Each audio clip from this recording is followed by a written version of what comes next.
এবারে বলিউডে পর্দা কাঁপাতে আসছে ধুম 4। নায়ক রণবীরের লুক নিয়ে চলছে তুমুল জল্পনা কল্পনা।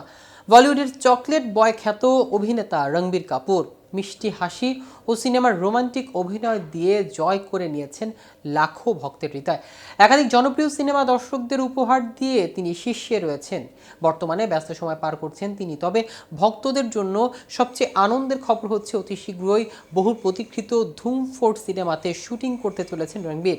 কিন্তু কবে শুরু হবে সিনেমাটির শুটিং এবং এতে রণবীরের বিপরীতে অভিনয় করবেন কোন কোন নায়িকা, বিস্তারিত হচ্ছে আজকের প্রতিবেদনের বাকি অংশে।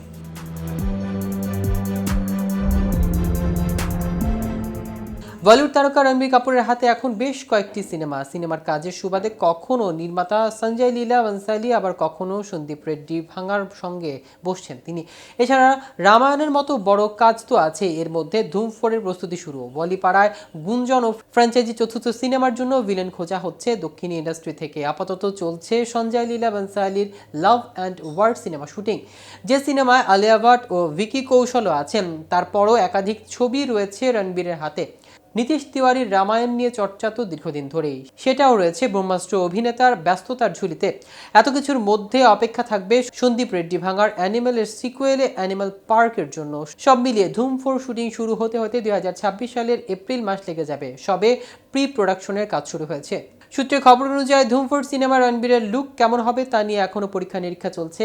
হাতে দুটো ছবি শেষ করেই এতে হাত দেবেন তিনি। এই সিনেমায় দুজন অভিনেত্রী থাকার কথা, সেখানে কাদের বাছাই করা হবে এবং চূড়ান্ত করা হবে সেটা এখনো জানা যায়নি। চমক থাকতে পারে ভিলেনে। শোনা যাচ্ছে দক্ষিণী ইন্ডাস্ট্রির জনপ্রিয় কোনো মুখের উপরই সে দায়িত্ব পড়বে। 2013 সালে ধুম ফ্র্যাঞ্চাইজির তৃতীয় সিনেমা রিলিজ করেছিলেন, সেখানে ছিলেন আমির খান, অভিষেক বচ্চন। এরপর প্রায় এক যুগ কেটে গিয়েছে। রণবীরের ব্যস্ততার জন্য না হয় আরও কিছু দেরি হলো। 2026 মার্চে লাভ অ্যান্ড ওয়ার মুক্তি পাওয়ার কথা, আর দীপাবলিতে রাম চরিত্রে দেখা যাবে তাকে, যেখানে সতীর চরিত্রে সাই পল্লবী ও রাবণের ভূমিকা থাকবেন যশ। এদিকে মুম্বাইয়ের পশ্চিম বান্দ্রায় নিজের বাসায় দুর্বৃত্তের ছুরিকাঘাতে বলিউড তারকা সাইফ আলী খান আহত হয়েছে। রক্তাক্ত অবস্থায় তাকে মুম্বাইয়ের লীলাবতী হাসপাতালে ভর্তি করা হয়। অস্ত্রোপচার শেষে সাইফ আলী খানের টিম জানায় তিনি এখন বিপদমুক্ত। এ ঘটনায় সাইফ আলী খানের জনসংযোগ কর্মকর্তা আগেই বিবৃতি দিয়েছে।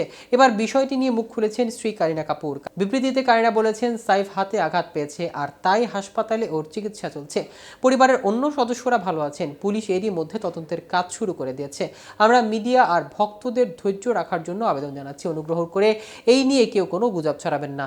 এই ঘটনায় আপনারা সবাই যে উদ্বেগ প্রকাশ করেছেন এবং দুশ্চিন্তায় আছেন, এই কারণে আপনাদের ধন্যবাদ। তো ভিউয়ার্স, ভিডিওটি সম্পর্কে আপনাদের কোনো মতামত থাকলে আমাদের কমেন্ট করে জানাতে পারেন। আর শোবিজ রিলেটেড আপডেট পেতে কেটিভি শোবিজের সাথে থাকুন। ধন্যবাদ সবাইকে।